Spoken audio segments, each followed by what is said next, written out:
Gue percaya kalau di dalam hidup kalian lakuin semuanya tuh dengan sungguh-sungguh, dengan kerja keras, gue rasa kalian pasti akan sulit ya untuk jadi orang yang susah. Tapi faktor paling utama yang gue pribadi itu alamin ya, dan mungkin gue ngerasa banyak kalian alamin adalah kalian jadi sering bohong sama diri kalian sendiri. Yaitu kalian kebanyakan alasan. Dan di sini gue akan sharing gimana caranya gue pribadi untuk ngelawan itu. Karena gue pribadi sampai sekarang itu masih susah untuk ngelawan yang namanya bohong sama diri gue sendiri. Gue selalu bohong dari zaman dulu. Kalau misalnya gue tuh udah lakuin yang terbaik ya, gue selalu udah kerja yang paling keras. Padahal nyatanya gue tahu gue bisa melakukan sedikit lebih baik dibanding yang gue ngomong. Gue udah bilang, oh pagi ini gue mau kerja keras nih dari pagi sampai sore. Gue ngerasa semua jamnya tuh full udah produktif. Gue bilang gue udah lakuin yang terbaik. Padahal gue tahu di diri gue dalam 2 jam itu gue masih ada scrolling Instagram. Gue nggak efisien. Kerja gue tuh nggak bener-bener efisien. Jadi nggak bangun tidurnya, langsung kerja sampai waktunya selesai, itu nggak semuanya tuh efisien. Dulu waktu gue awal-awal bisnis ya. Jadi gue awal bisnis tuh sebenarnya banyak yang gue kerjain. Nah ini gue jelasin. Nah ini gue dapat properti nih ya dari editor gue. Ini sebenarnya bukan properti tapi ini barang jualan gue. Jadi kalau kalian ngomong, gue tuh nggak banyak baca tuh. Ini tuh sedotan yang gue bilang gue jual. Ini salah satu yang paling laku di Indonesia waktu itu. Ini jadi dapat kayak gini ya, paketnya gini. Gue tuh pernah jualan ini barang kan dari Cina. Ini gue ngambil cuma 3.000, gue jual ini sekitar hampir 28 sampai 30.000. Jadi ini cuannya gede banget marginnya. Ini kalian lihat ya. Ini kalau ini bisa di zoom sama editor. Nih, kalian lihat ini. Ini inovasi gue yang pertama kali di Indonesia. Bukan stainless banyak, tapi yang bikin kayak gini. Dia nggak cukup tajam untuk nusuk, tapi ini bisa nusuk boba. Ya, ini cuman gue yang bikin satu Indonesia. Jadi ini gue distributor paling banyak, tapi di zaman gue bikin ini sebenarnya banyak yang bisa gue lakuin ya. Jadi ya gue marketing dengan cara apa? Waktu itu gue bikin akun Instagram, ya gue bikin akun Instagram itu bahkan gue beli. Jadi waktu itu ada akun yang ngebahas tentang apa kura-kura mati lah dan segala macam yang gue gak peduli itu sebenarnya. Jadi itu akun itu nggak posting kayak gitu, gue beli akunnya untuk jualan produk ini. Gue cuma ngelakuin itu, ya itu satu marketing channel. Tapi kalau gue punya otak lebih pintar, gue bisa ngelakuin yang banyak. Gue bisa Facebook Ads, gue bisa yang lain-lain. Tapi dengan itu aja udah bisa laku, gue funnel langsung ke Tokopedia. Nah di situ gue bohongin diri gue sendiri bahwa gue udah ngelakuin segala cara buat jualan sedotan ini. Gue udah paling besar kok di daerah sini jual sedotan ini, omset gue udah gede kok, ratusan juta. Tapi problemnya apa? Apakah waktu itu sebenarnya kalau gue lebih pintar lagi, gue nggak bisa jualan ini omset sampai miliaran? Sekarang gue tanya, kalau jualan gini, walaupun dengan margin gue, kan gue butuh cost untuk advertising, ya. Jadi sebenarnya netnya nggak terlalu besar. Dari omset 100 juta mungkin untuk bayar segala macam, logistik segala macam, paling sisa berapa? 20 juta, 30 juta per bulan. Ya itu not bad untuk anak SMA, tapi gue bisa lakuin lebih. Tapi waktu itu gue banyak alasan, makanya waktu itu gue nggak sukses. Uangnya cuma segitu. Ya itu relatif, lu bisa bilang itu sukses untuk anak SMA, menurut gue nggak. Karena gue kebanyakan bohong dan kebanyakan bacot sama diri gue sendiri. Gue waktu itu selalu bingung, pas gue masih jualan sedotan itu. Kok orang lain bisa ya? Gue liat teman gue ada yang jualan baju bola, oke sukses banget. Kok dia bisa ya? Kok ada yang jualan ini sukses banget? Kok bisa ya? Padahal gue udah lakuin yang terbaik. Padahal gue tahu. Ya, malam-malam itu gue masih suka jalan-jalan gak jelas. Walaupun kerjanya gila, tapi gue juga kadang suka main game. Kebanyakan waktu gue pakai untuk main game. Gue nggak 100% hati gue itu untuk jualan beginian. Kalau gue nih ya, lu bayangin gue ubah semuanya. Gue dari bangun tidur yang gue pikirin adalah jualan ginian. Gimana cara ningkatin omsetnya? Gimana cara efisiensi logistiknya? Gimana caranya kita marketing punya different channel? Cara punya leads yang lebih besar. Dari tadi akun Instagram gue bikin email list lagi. Email list ntar gue bikin funnel yang lebih rapih ya sampai end salesnya, sampai after salesnya. Orang yang udah beli gue jualin lagi atau enggak. Apakah udah beli gue diemin aja? Apakah habis beli gue tanya lagi, oh mau yang warna yang lain enggak? Banyak yang gue bisa lakuin untuk omsetnya 1 miliar. Kalau gue balik waktu lagi pasti 1 miliar. Gue gak punya otaknya aja. Tapi alasan gue waktu itu apa? Gue udah lakuin yang terbaik kok. Gue dengerin bahkan motivasi dari orang-orang yang comforting ke gue. Gue dengerin yang kayak orang-orang yang ngomong sukses itu bukan untuk semua orang. Banyak anak-anak masih muda tuh bohongin kalian bisa sukses. Gue percaya akan hal itu. Karena gue bilang, gue udah coba dan gue gak bisa. Sedangkan dia bisa, ya memang bukan untuk semua orang. Itu yang gue pikir, goblok banget itu. Bener-bener goblok banget. Gue kasih tahu ya, orang-orang yang ngomong kayak gitu, comforting kalian, itu gak peduli sama kalian. Kalau kalian nonton video ini terus kalian ngerasa kayak anjing, gue malah dikata-katain, gue artinya gue peduli sama kalian. Kalau yang bilang, oh gak apa-apa gitu ya, kalian gak usah sukses. Hidupnya gak bisa kok, gak semua orang bisa kayak dia, itu orang yang bener-bener gak peduli sama kalian. Cuma nyari views aja. Gue kasih tahu ya, semua pertumbuhan yang gue dapat dari hidup gue adalah di saat gue coba hal yang menurut gue gak nyaman. Gue waktu sebelum jualan ini, ya gue gak ada contohnya lagi sini, kebetulan aja karena gue habis pindahin barang-barang sini ketemu. Gue waktu itu pernah jualan jam tangan, ya. Semua hal yang gue lakukan adalah hal yang menurut gue tuh sebenarnya susah dan gak nyaman. Untuk gue bisa berkomunikasi dengan orang Cina, waktu itu ini bikinnya di Cina by the way. Ini gak bisa, kalian cari pabrik Indonesia, zaman dulu gak ada yang bisa bikin. Bikinnya di Cina karena harganya murah. Gue impor barangnya. Tapi waktu itu gue impor jam tangan juga. Gue impor jam tangan tuh modalnya 50.000, gue jual 180.000. Di otak gue udah mikir anjing ini cuan banget. Tapi apa yang terjadi? Begitu gue datang, setengahnya pecah semua dialnya. Mampus gue. Jadi yang tadi gue pikir margin gue itu tinggi, bisa kali 3 kali 3,5. Apa yang terjadi? Tergerus semuanya. Gila, gue jual ini mungkin ya 220.000, 230.000 hanya untuk break even dari 50% yang pecah. Udah pusing kepala gue itu waktu itu, ya. Karena waktu itu gue merasa ditipu. Dia bilang dia guarantee waktu itu. Jadi dia di kontraknya dia guarantee segala macam. Begitu gue email dia nggak dibalas lagi. Gue di ghosting anjir. Dia cuma baik pas sebelum gue beli. Ya orang Cina itu bangsat tuh orang Cina. Kagak ketawa. Jadi memang bangsat dia. Dia sebelum gue beli anjing dia bilang banyak segala macam. Begitu gue beli kabur si anjing. Ya. Jadi di situ gue belajar bahwa bisnis tuh nggak seenak itu ya. Orang bisa dicak gitu di bisnis. Gue beli itu berdus-dus waktu itu dan banyak, kuantitinya gue beli banyak, pecah semua. Sama stres gitu. Jadi nggak semua sesuai yang gue plan. Tapi dengan itu, gue jadi punya knowledge bahwa oke, orang Cina banyak yang bangsat nih kalau impor dari sana. Yang gue lakukan adalah apa? Gue beli barang yang susah rusaknya. Nah muncul ini untuk jual ini gitu.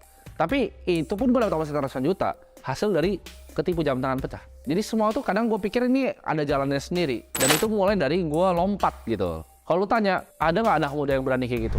Nggak ada. Teman gue yang SMA pada ngapain? Pada nggak jelas. Ya. Ujung-ujungnya sekarang baru pusing. Ini baru dapat kerjaan, sekarang baru pusing. Gue udah lewatin semuanya ya. Dari umur yang jauh lebih muda. Kenapa? Karena gue berani untuk keluar dari comfort zone gue. Orang tuh banyak bilang, oh stay di zona nyaman tuh nggak apa-apa. Jangan. Kalian lawan terus. Apapun yang bikin itu nyaman. Berarti kalian nggak bertumbuh. Ingat, semua pertumbuhan gue adalah gue nggak nyaman. Pertama kali gue ngomong di kamera, gue nggak nyaman. Lu kalau pertama kali dengar video gue ngomong, lu pasti ketawa dengar gue ngomong, ya. Gue juga ketawa dengerin gue, editor gue juga waktu itu ketawa semua gitu. Jadi nggak ada hal yang nyaman, mau bikin perusahaan, mau bikin startup, mau bikin ini, nggak ada nyaman. Gue kasih tahu ya, gue sepeda ya berdus-dus ke JNE nganterin barang, itu nggak ada nyaman sama sekali. Gue kasih tahu lu pada masih ngomong, oh privilege, lu naik motor, gue naik sepeda bosku. Lu kalau tanya, itu JNE di Indomaret ya, dekat rumah gue zaman dulu, masih kenal ya. Abangnya sampai sekarang liat muka gue masih kenal. Kemarin gue baru ini cerita asli, gue pernah beli kacang. Gue naik McLaren, gue beli kacang. Abangnya bilang, wih pertama kali ini ada mobil bagus beli kacang. Dia sampai bingung. Gue bilang, bang ini gue yang dulu naik sepeda sini. Dia bilang, oh itu ya Timothy. Masih ingat tukang kacangnya itu bahkan. Jadi gue pulang dari JNE, itu gue selalu pulang beli kacang 6.000. Nah itu kan semuanya cerita yang orang lain nggak tahu gitu. Nganter ke JNE, dapat ditipu barang segala macam. Orang lihatnya, oh sekarang Timothy enaknya bisa jalan-jalan keliling dunia, kaya gitu kan, umur 22 tahun, punya mobil, punya jam tangan, semua segala macam, semuanya bisa punya gitu, punya apartemen segala macam. Tapi yang kalian nggak lihat apa? Proses zaman dulu kan. Orang terlalu fokus pada resultnya. Jadi saran gue dari kalian adalah kalian kerja sangat keras, sampai kalian dibilang anak dari bapak yang kaya, padahal enggak gitu. Itu menurut gue kalau ada yang bilang kayak itu pujian untuk gue. Berarti nggak sampai di otaknya. Level gue tuh nggak sampai di otaknya. Karena di saat lu pada semua masih main gundu, gue udah ditipu orang Cina. Ya, lu pada masih main gundu. Dan lu bingung kenapa gue kaya. Terus alasan lu, bapaknya kaya. Nah itu gue bilang tadi, jangan banyak alasan. Itu kebohongan di diri lu sendiri bahwa hidup lu adalah hidup pecundang. Hidup sampah yang nggak ada gunanya. Itu dia. Kenapa lu di sana dan gue di sini? Gitu. Kenapa lu lihat tembok lu jelek, tembok gue kayak gini marmer? Karena zaman dulu, lu masih main gundu. Itu jawabannya. Balik ke poin pertama gue, jangan banyak alasan. Gue kasih tahu ya, musuh terbesar kita sendiri adalah dalam diri kita sendiri. Contohnya apa? Nanti hari Senin aja. Nanti tunggu ini, nanti tunggu itu. Itu musuh terbesar. Caranya kalian patahin itu. Gue kasih tahu ya.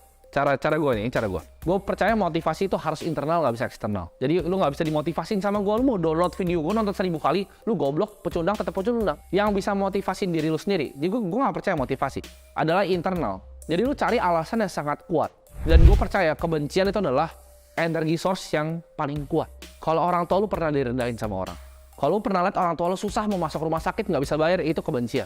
Kok gue miskin ya? Ketika lu mau makan, mau senangin orang tua lu cari yang paling murah makanannya. Itu kebencian yang lu harus pakai.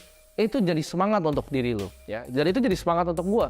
Karena gue pernah nonton series di Netflix, Billions, kalau kalian pernah nonton. Pemeran utamanya namanya Bobby Axelrod, dia pernah bilang, hatred itu gue lupa exactly quotes-nya apa, tapi intinya kebencian itu adalah energy source ya, yang nggak bisa habis. Jadi kalau lu punya kebencian terhadap sesuatu, terhadap kondisi lu, situasi lu, atau orang bahkan yang rendahin lu pakai itu untuk terus ya. Itu jadi energi source yang nggak pernah habis untuk diri lu sendiri. Jadi jangan cuma ngomong gede, bilang, oh gue mau ubah kehidupan keluarga gue, tapi lu nggak ngapa-ngapain. Jangan cuma ngomong gede. Mau mulai bisnis aja so perfeksionis ya. Gue kasih tahu ya, you don't know what you don't fucking know. Bingung apa artinya itu? You don't know what you don't fucking know. Artinya adalah lu nggak tahu apa yang lu nggak tahu. Lu mau mulai bisnis. Oh kok tapi gimana caranya impornya? Ya lu mulai aja, coba pesan dulu dari Alibaba, AliExpress. Ntar juga kok gimana cara marketingnya? Gimana cara ini? Lu akan terus gimana caranya? Itu namanya esensi dalam bikin bisnis. Jadi nggak ada tuh framework bikin bisnis itu orang goblok yang ngajarin kalian. Nggak ada framework bikin bisnis. Lu akan belajar bikin bisnis ya. Di saat lu coba bisnis, ada nggak framework tipu orang Cina beli jam tangan? Nggak ada frameworknya.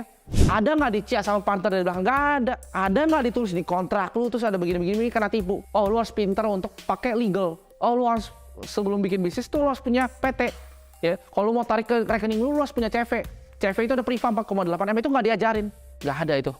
Bisnis framework nggak ada. Ya, itu learning by doing. Ini gue udah kayak PGI tinggi ya. Tapi intinya nggak ada framework yang bisa kalian ngajarin bisnis apapun di dunia ini.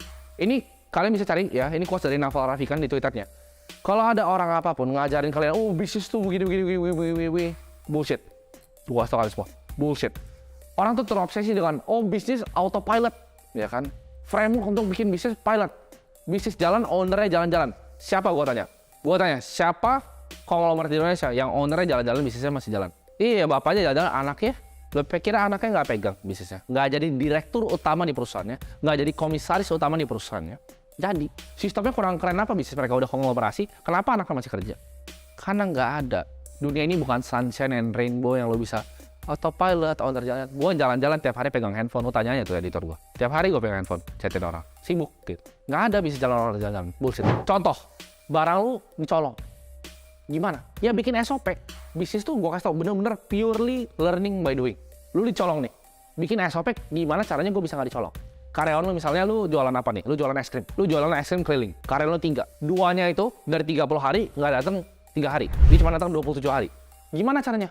Marahin dia, gamparin palanya, nggak bisa kan? Terkenal lo. Yang lu bisa lakukan adalah apa? Bikin SOP. Gajinya rendahin. Tapi setiap hari, tiap kali dia check-in pakai sistem masuk bahwa gue absen hari ini, dapat uang. Kalau dia penuhin 30 hari, totalnya lebih gede dari gaji awal dia. Jadi ada insentifnya. Ya. Bikin sistem, bikin SOP buat dia jadi karyawan yang efisien. Karyawannya nggak masuk, apakah salah karyawannya? Enggak, lu yang goblok sebagai pebisnis. Karyawannya lama bikin makanan. Lu kira McD yang lama bikin makanan. Yang goblok siapa? Ownernya apa karyawannya? Pasti ownernya. Semua kesalahan karyawan adalah goblok dari owner.